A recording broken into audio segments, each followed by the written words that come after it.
right. Well, welcome everyone to MIPIM's September webinar on invasive grasses of the Midwest.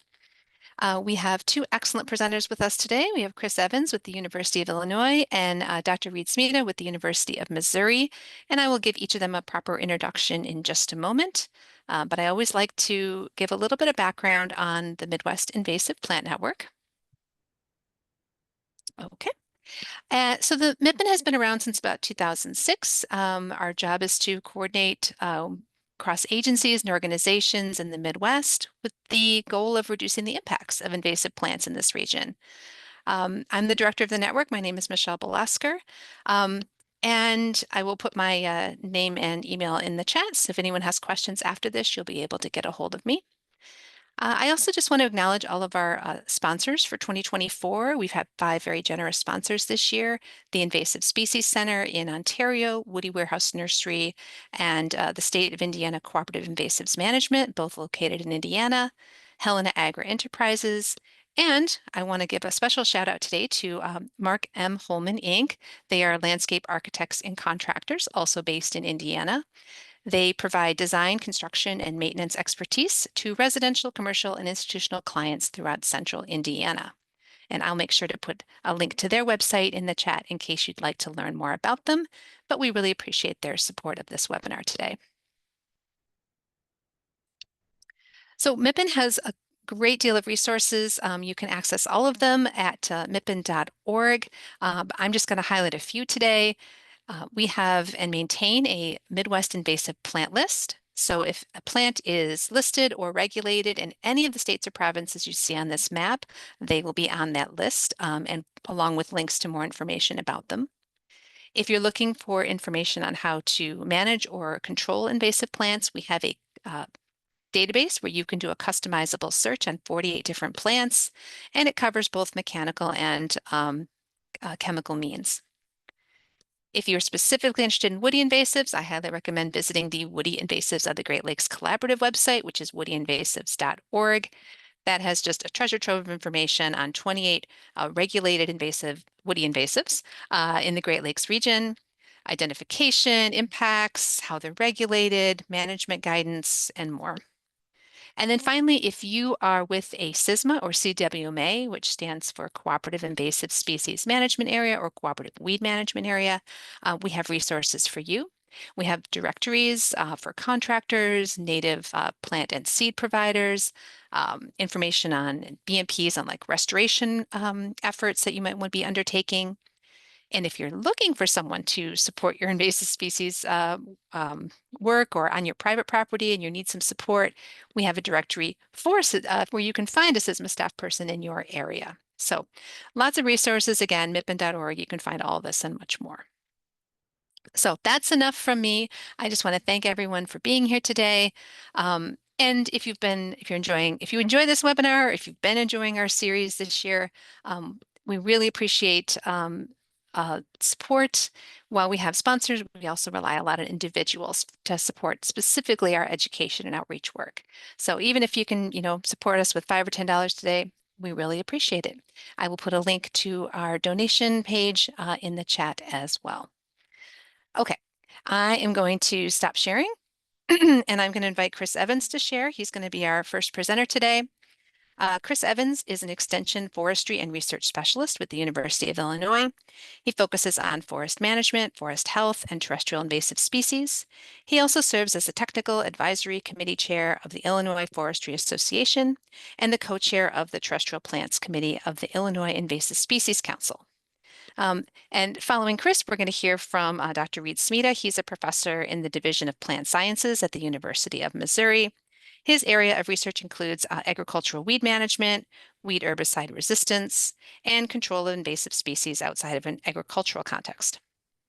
He's particularly interested in industrial vegetation management, the management of problem vegetation along transportation corridors, utility lines, and other developed settings. And as the education coordinator for the National Railroad Contractors Association, he arranges annual training for pesticide certification exams. So we have two great presenters today. We're going to have all questions at the end, kind of see how much time we have left. So please feel free to use the chat, put in any questions you have, and we'll address those again as time permits at the end. So thank you again for being here. Alrighty, thank you so much, Michelle.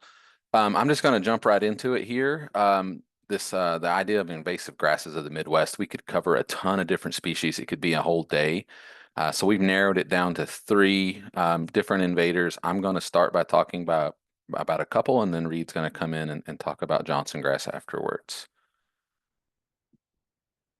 But I'm going to start with Japanese stiltgrass. This is one that's really abundant in the southern parts of the Midwest, and then the Mid-South and even farther east. But since this is the Midwest Invasive Plant Network, I think it's might be somewhat new for large parts of the Midwest. So I wanted to go into a little more detail with stiltgrass in terms of ID, just for people that may be less familiar with it. So some of you it may be review, but others, you may be learning about this plant or for kind of for the first time or just starting to deal with it.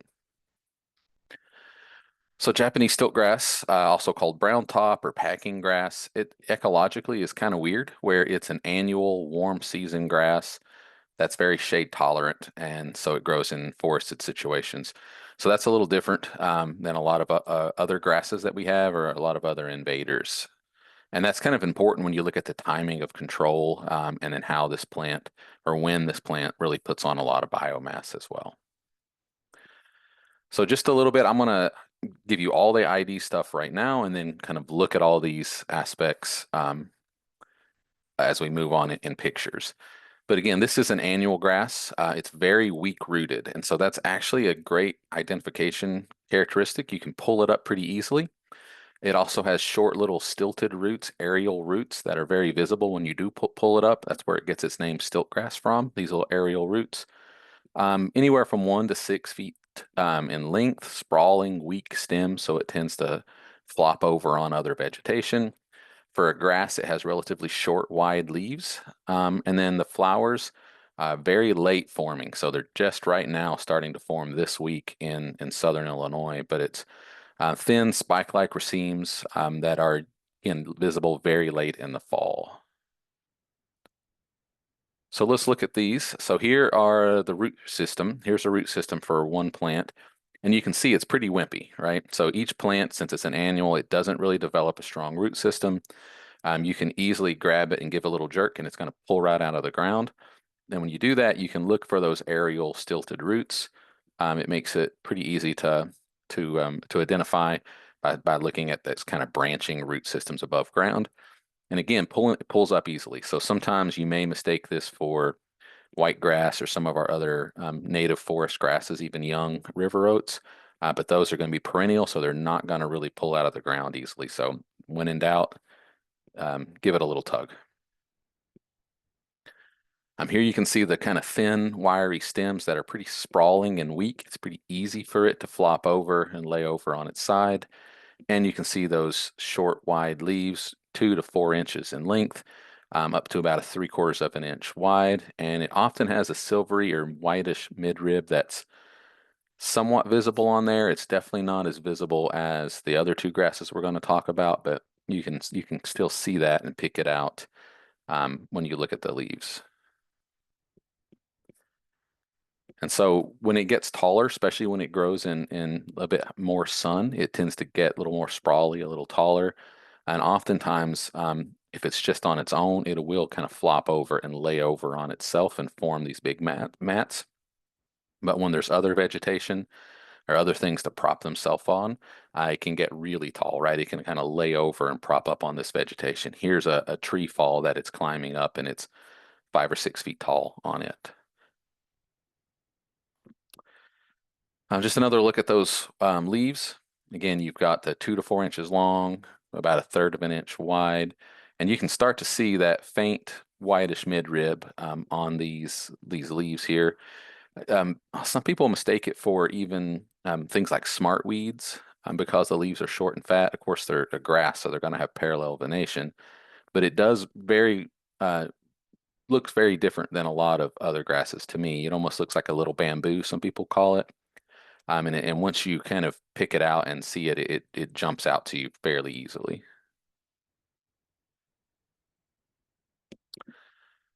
The The flowers, again, very late fall bloomer or fall bloomer. This year, again, probably just in the last week in Southern Illinois has it finally opened up. So it has these kind of thin spike-like racemes that can be 1, 2, 3, or even 4 sometimes spikes on a flower head. But it also has, which is really ecologically interesting, in addition to these open pollinated flowers, they can also produce closed, kind of clastogamous, self-fertilized flowers that occur farther down on the plant in these little side spurs. So that looks really unusual. So about this time of year, you'll see it opening in the flowers like this out at the top of the plant. But if you pull a plant up and look at it, you can find these little short spurs lower down on the plant. And so these actually house those closed flowers. So if you get in there and pull the tissue back in there, you can see seeds already formed in those little side spurs. So just kind of two different reproduction strategies, which I think is pretty interesting. So in terms of phenology with stiltgrass, like I said, it's it's a fall bloomer, it's a warm season grass. It has late spring germination. Around here. It's going to be late March and even into early April. It's going to vary, of course, wherever you're at. And then it kind of just basically stagnates. So it doesn't put on a lot of biomass really until that midsummer heat hits. And once that midsummer heat hits, you see a really rapid accumulation of biomass, a lot of growth at that time. And then in the early fall, it starts blooming, right? And then it'll form that, and then it'll start dying back, and then form, thatch for the winter. So it can really be identified almost any time of year by different characteristics. So it's just a kind of a timeline, right? So the top left would be your early spring germination, and then the middle would be kind of late spring, early summer. The top right, bottom left would be early fall, where it's really starting to flower, have full biomass. And then heavy infestations, really easy identifiable even in the winter. You can see in the bottom right there, just a forest covered in thatch. That gets its name brown top because it does tend to start to senesce in the fall, kind of from the top down. It gets this purpley or brown coloration to it, and that kind of stands out in the fall. So the picture on the right would be plants that are starting to senesce.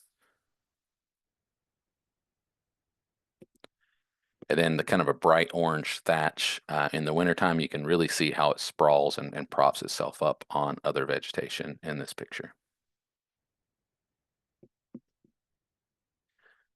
In terms of where it's located, again, very well established in the Mid-South and the Mid-Atlantic, stretching all the way down into northern Florida. It's been in the Midwest, the kind of lower Midwest, for quite some time. I think it was first found in Illinois in the 60s along the Ohio River. But just in the last 8 or 10 years or so, have we started to see this kind of northern expansion into parts of the upper Midwest, into Iowa, northern Illinois, into Wisconsin, and Michigan. So we're seeing this advancement throughout the rest of the Midwest, and it's really because these seeds are pretty easily transported in mud, on shoes, in tires, things like that. And so we see this kind of accidental transportation of this species, unfortunately. So stiltgrass really prefers moist forest with partial to full sun. It can grow in deep shade, but it typically has a much reduced seed production in those deep shade environments. And is one that responds very aggressively to disturbance. We see stiltgrass really invade areas following timber harvest, prescribed fires, windstorms, anything that gives you extra light and then some soil disturbance. It does tend to very aggressively move in. It doesn't tend to compete very well with perennial vegetation. So in wide open prairies, places like that, it does tend to be replaced by taller perennial vegetation over time. But in those kind of ruderal sites, those disturbance sites, it can really, really dominate.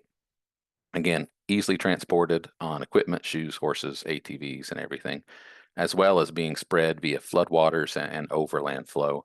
So it does tend to move through a watershed very rapidly once it's found in there. And so you'll see sites like this where you have spring rains and you get overland flow and movement of water, and it'll just work its way right down these watersheds.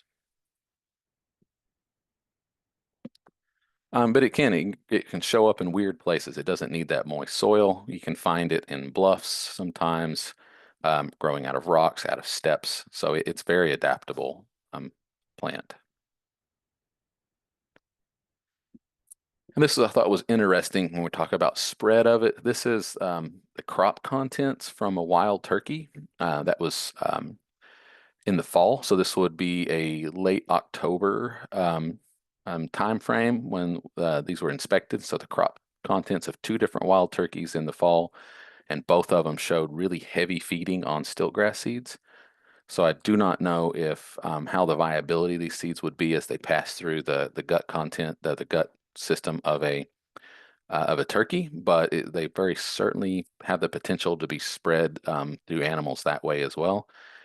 We haven't had a lot of documentation of wildlife use of stiltgrass, and I thought that was an interesting opportunity to kind of take a look at that. And so I thought it would be useful to mention. Now we know stiltgrass is pretty impactful. Not only does it have that disturbance-driven colonization in new environments and very high seed production, the beneficial thing is you see a lot of reports out there saying the seeds can live 7 to 10 years in the soil. The studies that I've seen, they can live a while, but the vast majority of those seeds germinate in the first year or second year. So most of the seeds are going to live in the soil less than 3 years, even though there's potential for longer seed bank viability. The big thing with stiltgrass is we see a lot of alterations to our ecosystems, whether that's alterations in nutrient cycling, fire regime, and then losses of species diversity, impacts to seedlings and things like that. So we see these big scale kind of ecological changes in environments where stiltgrass invades, and that's really why we want to manage it. And then getting into management, since it is an annual in there, your big goal for any kind of management would be halt that seed production, right? It's only gonna continue the population through seed production year to year. So if you can halt that or arrest that seed production in 1 year, that's your goal. That's more important than even killing the plant. But if you can reduce unnecessary disturbances on the landscape or identify those disturbances and focus on those areas for early detection or for follow-up treatments, that's a way to kind of reduce the impact of stiltgrass or the response of stiltgrass. But again, all your management needs to be timed to halt that seed production. If you wait too late in the season, killing the plants are not going to be that effective because they've already produced their seeds. So you want to make sure that you can you time that so that you're stopping that seed production. I'm going to mention just a couple different research projects that we've done recently looking at stiltgrass management. The nice thing about stiltgrass is that weak root system does make it fairly easy to kill each plant in terms of actually using herbicides or even mowing at the right time of year. It's just there's so many of them and such a high seed production. That's where the management becomes a challenge. But we wanted to look at basically how could pre-emergent herbicides work for stiltgrass in terms of different herbicides and different rates, as well as are there any non-target impacts. So for this study, we put in some different plots, 2 by 5 meter plots, and then we estimated the cover of stiltgrass and native species anywhere from 1 to 6 months following our treatment. We treated in the spring with pre-emergent herbicides just before germination, and we used a bunch of different commonly used pre-emergents. So we had Esplanade and Esplanade Shore. We had different mixes with Oust in there. We also used Prowl as a treatment, and then we had an untreated control. And so one of the things we noted is that anything that had Oust in it tended to move. We had a lot of overland flow and the herbicide moved. So that was a concern if you're doing this in natural areas. So we wanted to highlight that. But if you look at the data, so this is 6 months after treatment.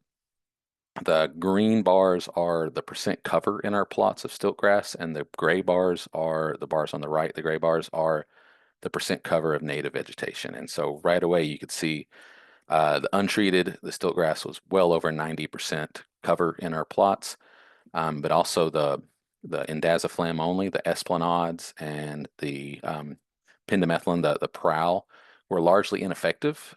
So the plants had good control for the first month or two, and then they basically regrew.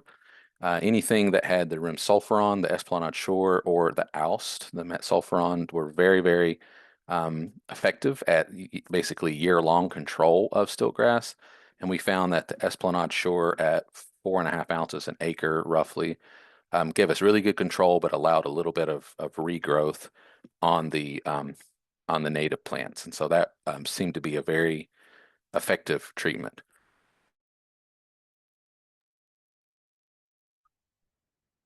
For our second study, we wanted to look at grass-specific herbicides and how effective they are at controlling stiltgrass, and really looking at those lighter rates, much lighter than's typically applied for the reason of treating the stiltgrass when it's mixed in with native perennial grasses. And so we had heavily invaded plots. We looked at 3 rates of clethodim. So we had the kind of standard rate, and then down from 1/3%, 0.2%, 0.1%, and then watch these throughout the summer. And you can see the untreated remained up at that close to 90% cover. But the others, the other treatments, the 0.1, 0.2, and 0.33, fairly quickly reduced the cover of stiltgrass, but the really, really light rate, the 0.1%, it kind of stalled out at that 35 to 40% cover, while as the very light rates of 0.2 and 0.33 were very effective at driving the stiltgrass down to around 10% cover. So we were happy to see that, as well as the other vegetation really coming back in and moving into the plots. And so just a couple of things we did to look at stiltgrass control, but if you look at then your kind of options for overall for managing stiltgrass, again, halting seed production is your goal. Pre-flowering, mowing, or burning, you'd want to do that as late in the season as possible before flowering to give the plant the least amount of time to regrow. That can be an option if you have the access for those. Otherwise, broad spectrum herbicides like glyphosate at those kind of standard rates of 2% spot spray seems to be highly effective. We found the grass specific, specifically clethodim, was highly effective, especially at that 0.33 spot spray rate. And then the pre-emergent herbicides can be effective for giving you long control and allowing a bit of regrowth of your native species in the area. So that was stiltgrass. I'm just going to cover very quickly, much quicker, maidenhair grass or miscanthus. So this is one that is less on people's radar as well. It's a really commonly used ornamental, but we're having some issues with it here at the Ag Center where I work, based on some previous research plantings for biomass research. But it's one that I'm starting to see really spread throughout portions of the East, and then moving in through parts of the Midwest as well. So it's definitely worth mentioning. There's actually 2 species, right? Sinensis and Sacroflorus. Kind of both can be generically called maidenhair grass. They also called silvergrass, plume grass, zebra grass. The Sinensis is a bunch-forming grass, and the Sacroflorus tends to be more rhizomatous, both closely related, and they're both widely reported as being invasive. There's a lot of ornamental varieties out there for sale. So there's a lot of variation in this plant's appearance, both in height, leaf color, leaf width, a lot of things. So it's hard to kind of generalize because there's so much variation in this group. But in general, upright bunch forming grasses usually has fairly stout stems at the base, a lot of variation in the leaf width. There tends to be a very noticeable white midrib on the leaves. Some varieties are striped or have variegated leaves, but the big thing is the inflorescence, the flowers on there, loose fan-shaped inflorescence. If you look at them, they have silky hairs covering all the spikelets in the flowers, and it does flower in the fall as well, or late summer.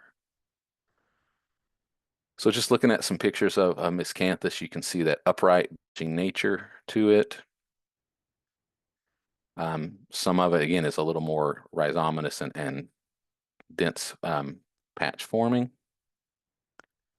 If you look at the base of them, those stout stems at the base, kind of in dense clumps. And then again, this variation. So I pulled these leaves out yesterday from 4 different plants that were growing here, growing in the wild. And you can see all the way from, an inch or more thick down to less than a 1/4 inch in width. So a lot of variation in the leaves, a lot of variation in the height. We have plants here all the way from 2 to 3 feet tall to over 10 feet tall, right? And then again, some of them are variegated and striped and things. That's where they get the name zebra grass from. Those fan-shaped inflorescences on the tops of the plants are really noticeable and really make the real characteristic to key in on when you're identifying them. I think so. There's a lot of variation in their density of flowers and their size as well, but they all share an overall kind of general characteristic that helps them to be identified. If you look close, you see all these silky hairs on the spikelets that are really unique. And then it only get a little broader when they mature into seed, and it really gets even fluffier looking, I guess you could say. This plant's been found in spreading, especially in open, disturbed areas, roadsides, old fields, prairies, places like that is where you see it a lot. So here's a classic look of it, kind of forming these patches along roadsides. Sinensis is found really in the east and kind of in the southern Appalachians, as well as spread around elsewhere.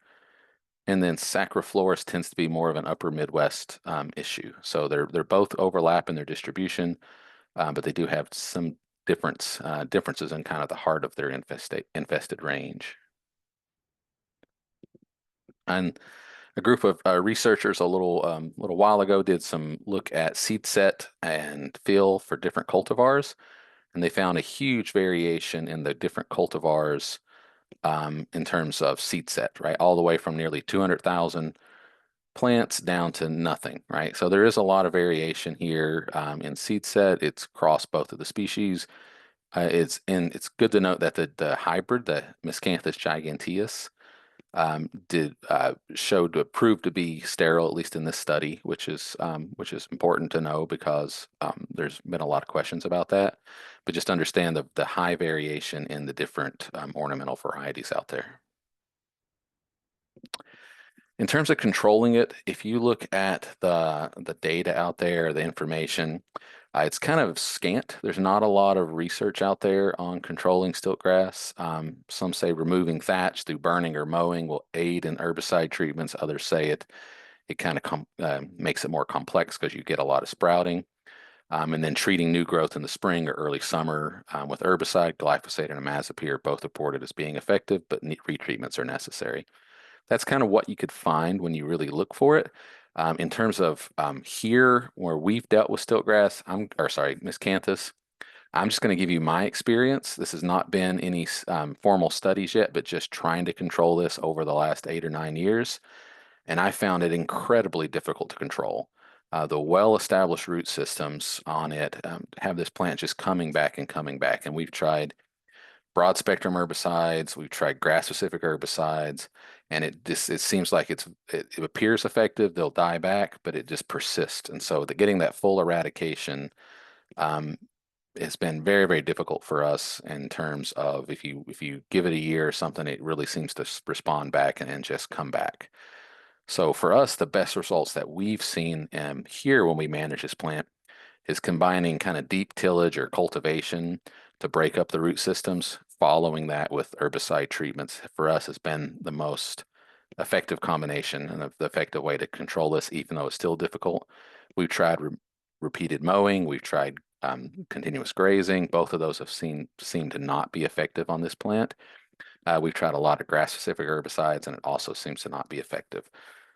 So again, it's a very difficult plant to control in our opinion here, based on our experience.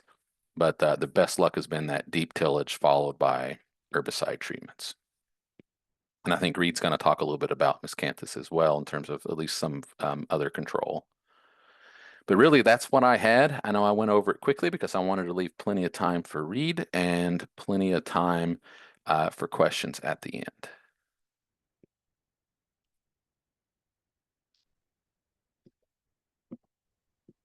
All right, thank you, Chris. I am going to share my presentation. See this pop up here. All right, thank you very much, Chris. Great introduction. Spent a lot of time on identification. Unfortunately, for many of us, we probably don't need a lot of time to spend to talk about identifying Johnson grass. If you've missed it, you've not been looking for it. So I'm going to talk a little bit about this. I've done a fair amount of work with some Johnson grass. Recently, I had a student complete her dissertation looking at Johnson grass, and I'll share some of that research with you today. So let's just kind of jump right in. I'm going to talk a bit about the start. So Johnson grass has been commonly attributed to an introduction by Colonel William Johnson. Probably glad I don't share that last name. Back in the 1800s, and his initial idea was to bring it to Alabama and plant it as a forage grass for cattle. And it is largely considered a forage grass, at least by those involved in cattle production. And they really favor it as a forage grass. Unfortunately, the plants did not stop at the field borders, and that's probably a common symptom that we've seen with many of our invasive species. What's more unique about Johnson grass, though, is within 60 years of introduction, there were reports of identifying Johnson grass all the way from the east to the west coast, indicating that this plant rapidly adapted to the southern U.S. And continues to spread from there. Much of the aggressive aspect of this perennial is attributed to its rapid establishment, and it can do so from both seed as well as rhizomes, as are pictured here. When we consider the adaptiveness, and you can see in this particular picture, this is from a paper from 2014. What they're reporting in the pink is areas where Johnson grass has been identified as being invasive. Those areas in blue indicate where it's been identified as present. Michelle, I'm not sure exactly why Minnesota has not reported it. Maybe they haven't seen it. My guess is more likely somebody has not reported it. So I would guess that it's in Minnesota as well. It's been characterized as one of the top 10 most invasive weeds in mid-latitude areas. And this is not just the US, but across the globe. Plants have been classified as a weed, and I think 53 countries is just a number. But certainly what's also more important about this is that it's not just a weed that hangs out in roadsides or cropped areas, but it's also a weed that invades cropping systems, as we'll see also in corn. Plants are geographically adaptable, so they can withstand fairly hard temperatures, and I would say the plants really grow well above 30 degrees centigrade. They really like that warm temperature, especially soil temperatures, but they've also been known to survive fairly severe winters, and that in itself is also a problem. Plants are classified as C4, much like corn and other sorghum species, and these infestations have been thought to continue to expand with changes in our climate. One expert has suggested that over the next 50 years, there's a prediction that it could move as far as 1,000 kilometers north, over 600 miles from the currently infested areas. That would put it well into Canada. And unfortunately, I've seen just in my brief time in Missouri over the last 25 years, a continued expansion and invasion in cropped areas. So this plant is really favored in a warming climate. Let's talk a little bit about its potential. So if you look at the potential from seed, plants can flower as soon as 46 days after seed emergence.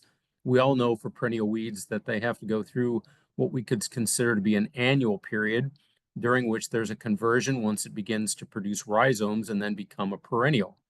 Now, with this reproduction, there's been published research that one plant can generate up to 80,000 seeds per year if you consider all the progeny from rhizomes that come up from this plant, and the viability has been attributed to last up to 10 years. I will say that during my PhD, I was a little bored one evening doing some work, so I thought I'm going to take some Johnson grass seed and soak it in some concentrated sulfuric acid just to see if it would germinate a little bit better after 2 minutes of actual incubation in concentrated sulfuric acid. Got busy with my research, forgot about it, returned to that 4 hours later, saw this red slurry, decided just to go ahead and remove the seed from that. And when I did so, the germination was still over 50%.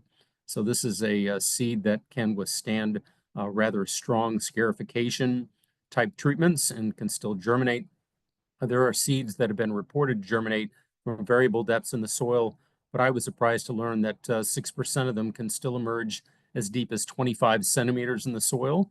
I've actually performed experiments with students in class, and we planted them at the bottom of a 12-inch aquarium, and we've observed Johnson grass seeds to emerge through that stratum of about 12 inches of soil. So it can emerge from fairly deep in the soil profile, more likely to emerge shallower, but has that ability.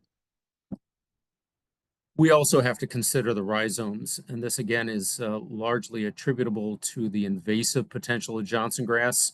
Up to 70% of the plant's entire biomass can actually be represented below ground. It seems to be a little surprising when you encounter Johnson grass, because for the most part, these plants can be anywhere from 4 to 6 feet tall above ground, and yet there's a great potential what's growing underground. Chester McWhorter, who used to be a USDA scientist, published a paper and indicated that one single plant could produce over 60 meters of rhizomes, and this could be done in a fairly quick period of time. This would indicate that these plants can rapidly start to take over specific areas where they're introduced. I will also indicate that typically Johnson grass grows in clumps, and you can note the parent plant typically in the center, and then you'll see these extensive networks going away from that. Several studies have also identified that root extracts of Johnson grass have suppressive or allelopathic properties with some other plants. So if it's not just invading, it can also suppress some other plants.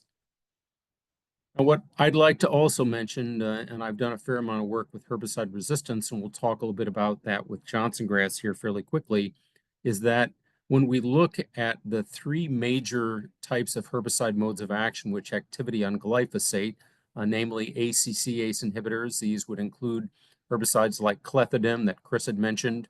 In addition, ALS inhibitors, these could be things like sulfametron, Aust, could also indicate things like sulfasulfuron, which we know is Outrider. And then obviously the third mode of action being EPSP synthase inhibitors like glyphosate. So if we track the resistance development to these 3 major classes, we can see that some of the earliest reported resistance happened with the ACC-ACE or grass selective inhibitors. We identified some in Mississippi back in the 1990s when I worked there. And there have been at least 10 unique populations worldwide that exhibit resistance to that class of herbicides. For ALS inhibitors, we see that there's at least 12 unique populations with resistance. Glyphosate, there have been at least 6 populations. Namely, there's a large population of glyphosate-resistant Johnson grass in Argentina, much of that attributable to continued use of glyphosate in their cropping systems. But more disturbingly, over the last several years, we've seen the evolution of multiple herbicide-resistant biotypes. So if we can't control it with glyphosate and we've used ACC-ACE inhibitors, now we've selected resistance to both herbicide classes. And that's also true for ACC-ACE plus ALS resistant. So these are the ones that we're most concerned about, because now we continue to lose some of our herbicide modes of action, and there's fewer tools in our toolbox to try to manage this particular species. Some additional impacts, just briefly to mention for Johnson grass. Of course, it is a host for the maize dwarf mosaic virus as well as the sugarcane mosaic virus, and these both can be vectored by aphids. In those areas where there is sensitive corn, these pathogens can be transferred to both corn and sugarcane, and the infections can result in some substantial crop losses. Obviously, there's an awful lot of resistance that has been built up in some of these different hybrids of corn, so we don't experience those the way we used to, but certainly there is potential. I'd like to focus a few minutes on some research that we've conducted. This is an overshot of a field which was owned by the Department of Natural Resources in Missouri. They actually rented out this field to farmers, and they would compete for 1 to 2 years of contracts to be able to plant crops on these lands. In the areas that you see in orange, were in 2018 some reports in this field that there was Johnson grass that was not controlled by glyphosate used in Roundup Ready corn. So we collected some samples in 2019 with the idea that we wanted to test those to determine if there was any resistance. And this was actually in Buchanan County, which is in the northwest of Missouri. So looking at the response of those plants, first you'll see that for the susceptible biotypes, the red arrow indicates 860 grams, which is the full labeled rate for use on Johnson grass, and we found it to be lethal on our susceptible biotype. However, when we conduct this sigmoidal dose response for the resistant biotype, we noted that what we call GR50, or the amount to reduce the growth by 50% for Johnson grass, was at least 4.7-fold higher than what it was for the susceptible, indicating that at field use rates, one was not going to control Johnson grass with glyphosate. What we also determined is even beyond at 5,000 grams, over 5 kilograms of glyphosate, which is well over 4 times the rate, we still didn't even kill all of the Johnson grass. So there were survivors to indicate that these plants have had some level of resistance. When we compared the ratio of the response to glyphosate for resistant to susceptible, which is classified as an R to S ratio, we found it to be about 4.7 for this particular biotype, which was comparable to that for an Arkansas biotype of Johnson grass reported back in the early 2000s. And that biotype, as far as we know, is not there anymore. However, there are some reports there could be other biotypes that have evolved resistance. This is pictorially what you can see with that. I just wanted to point out again, over 3,000 grams. You can note at 96 ounces, we still had survivors, and this would have been 21 days after application. So these plants have an ability to withstand glyphosate. Now, why is that important? Well, we have observed, especially in Missouri, a large amount of Johnson grass. Here's a little sorghum as well along roadsides. And it's really these kinds of areas where I think glyphosate really likes to hang out and build populations. So around an area called Belcher Lake in northwest Missouri, we observed a fair amount of Johnson grass along roadsides. So we thought, well, let's just collect some of these biotypes, let's grow them out, and let's spray them with glyphosate and see what happens. And lo and behold, in 2020, when we collected different rhizome pieces from biotypes around Belcher Lake, and you'll note that the original population here is in black, and you can see a small red population below that. But pictured here are the populations that exhibited an R to S ratio over 1, meaning some level of tolerance. And you could find that we did find what we consider to be some resistant Johnson grass up to 4 kilometers from the original population. Now, of course, when you start to delve a little bit deeper, you would ask yourself, well, is it any further than that? So we did some additional work and collection in 2021, and lo and behold, we did discover a biotype that has an R to S ratio of at least 2 from the original, and this was up to 25 kilometers away from the original population. So what started out as likely a population here in red, you can see that this plant has continued to spread. Some work that we've done previously would suggest that resistance can be spread via pollen. And of course, this plant does produce a lot of seed, so we think that that can contribute to the spread of this particular plant. So we also wanted to look at some of the response to different herbicides. So I've included both the products here in the first column, the active ingredients, and again, represented by the 3 different active ingredients that we've identified and that are labeled for use on Johnson grass at different rates. And I would say that 44 ounces would be a little bit higher than a normal use rate if you were spot spraying that on roadsides. And then we went twice above that. We also looked at imazapic, which has been used for seed head suppression. It's an ALS inhibitor. Obviously, Outrider, which is one of the go-to materials for Johnson grass, especially on roadsides. And then we looked at various mixtures or other active ingredients, namely filosofop and clethodim being the ACCase inhibitors. And we even tanked some material together with glyphosate, looking at management potential for this Johnson grass. We took populations from our original population, we planted the rhizomes in a field site, and we carefully marked those so we'd know where to get rid of those after we completed the study. And then we decided to spray it with these different rates. And you can see the graph that's pictured here. This would have been 28 days after application. We did find less than 40% response with those now, or 50%. Now, that's not to say that we didn't control the plants very well. These were late summer applications, but what it suggests is that there was a fair amount of green material for established rhizomes. More importantly, however, we took some 5-node pieces of rhizomes, planted them in a greenhouse over the winter time, and we decided, let's just look and see how many dormant buds we have and what could grow back. From this particular graph, you'll see that there was a decent response where we had no viability in the rhizome pieces, especially for those exposed to imazapic or imazapyr plus glyphosate, and then reduced responses for other materials, especially compared to the untreated. And note the even highest rate of glyphosate, 3.4 kilograms, which would be well above the labeled rate. We did count some emerging shoots, suggesting that glyphosate has lost its efficacy even in a field site application. We can suppress the growth of Johnson grass, but we're not controlling it with those applications. Well, a lot about Johnson grass. What about miscanthus? And so I've looked a little bit at the literature on that. There have been some research that's been published, some of it not.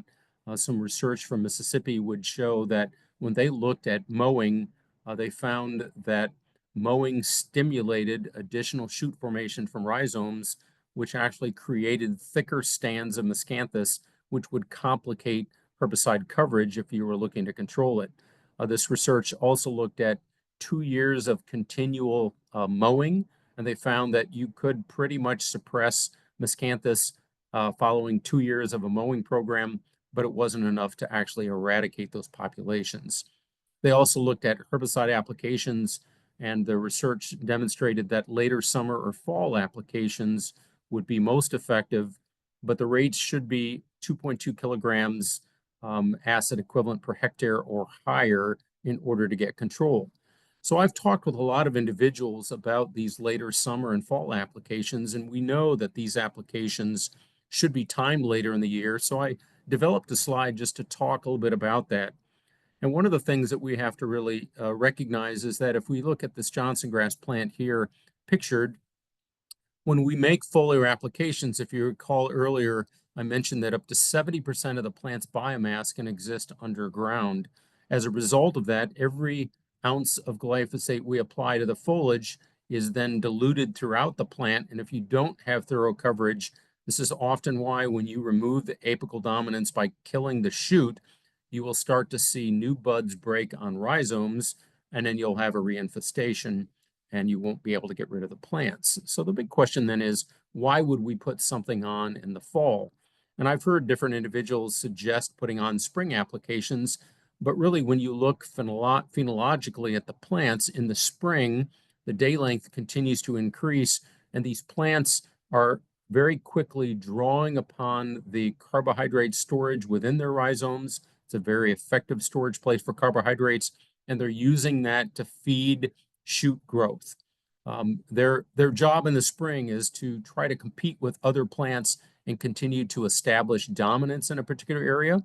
So if you look at the blue arrow here, it indicates what the primary direction for carbohydrates is in the plant, and it's primarily upward. So if we're going to put a systemic herbicide like a glyphosate on sometime in the spring, we may very well kill some of the above ground biomass, but we're likely not having much of an impact on the rhizome system.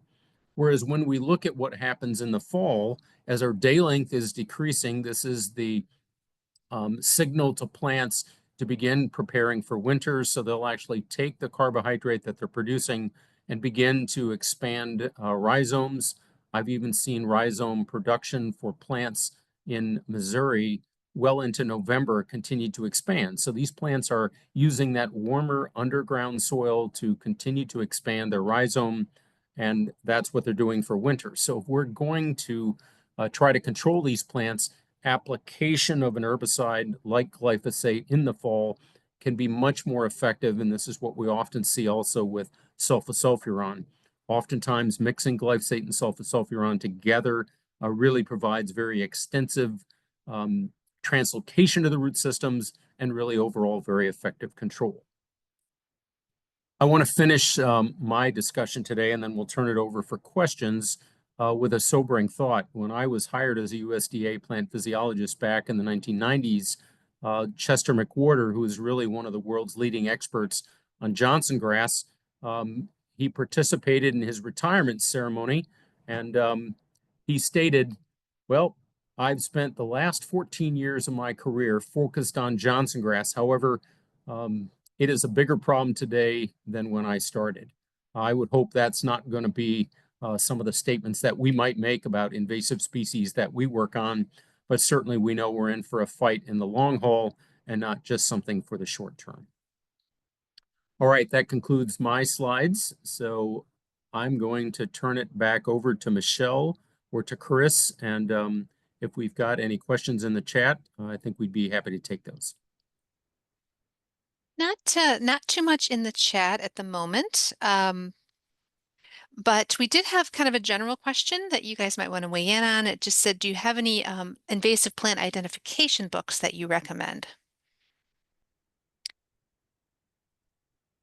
Well, I think I'll make a statement first that I teach some weed science classes. There is a book that has been published by the North Central Weed Science Society called Midwest Plant Identification Guide. Charles Bryson from the USDA was an author of that. It covers a lot of crops, weeds and crops, and not just invasive species. I don't focus as much directly on those only. So that's a book that I would say is generally available for crop weeds, but there are also invasive species like Johnson grass and some others mentioned. Chris might have a better idea on some things that may be better aimed only at invasives. Yeah, I think a lot of states basically have management guides or ID guides, whether that's their local invasive plant council or some other organization. Sometimes the native plant societies produce those. So I think for like your state, whatever state you're in, that's a great place. I think Midwest Invasive Plant Network has produced a guide that's really, really good. I think there's a lot of online things now. I know the Woody Invasives website is fantastic for many of the different woody invasives that are out there.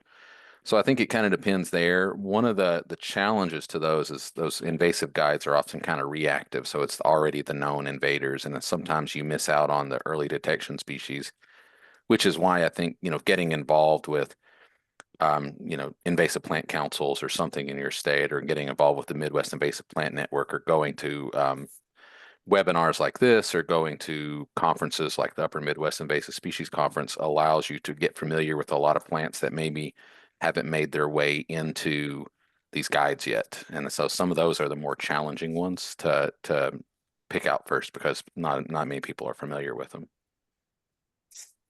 Yeah, that also reminds me, Chris, that there will be an opportunity later this year. MIPN has been doing an annual survey.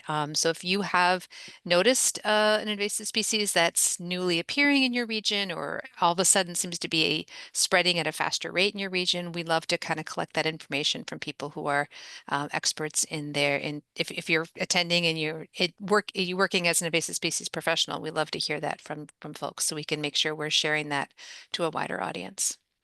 Yeah, and one example of that, just quickly, was small carpet grass, and so that's Arthraxon hispidus. We just found another population of it in southern Illinois. It's only the first of a handful of populations. If we had a longer opportunity or a more a series of webinars on invasive grasses, that would be one to highlight for sure. But it's one that's early detection that not a lot of people know about yet, especially in the Midwest. So that's a great example of one to keep your eye out on. Yeah, and if anyone's looking for a fact sheet or a guide on a specific plant, definitely email me and I can at least send you what MIPN has or connect you with Chris or Reed. We did get a question in the chat. Is fire useful against Johnson grass?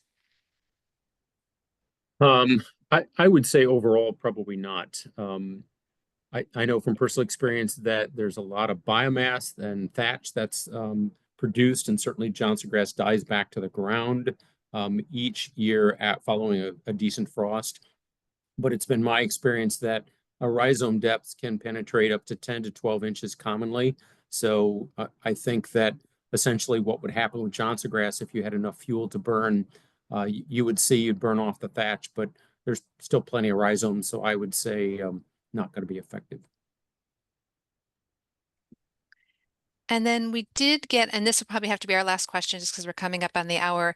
We did get a question about effective herbicides for Phragmites. Let's see. It says we didn't cover the species, but it's common grass in my region. Clethodim, that's the specific herbicide that they're asking about. So, and I'll let Reed's definitely more familiar with frag than I am, but I'll just throw in my 2 cents really quick. Is that I haven't seen where a lot of the grass-specific herbicides have been effective on Phragmites, particularly also Phragmites is typically in an aquatic situation where you would need an herbicide that's labeled safe for aquatic, and I don't believe many of or if any of those grass-specific ones are. So I haven't seen it, but I'm certainly willing to be corrected by Reed on this one. You're correct, Chris. Clethodim and fluazepop, which are two of our most identified ACCase inhibitors, they don't have an aquatic label. And Phragmites, especially australis, hangs out right along the edge of water. It likes to have some periodic water, or it'll grow in continual water if it's not deeper than 3 feet.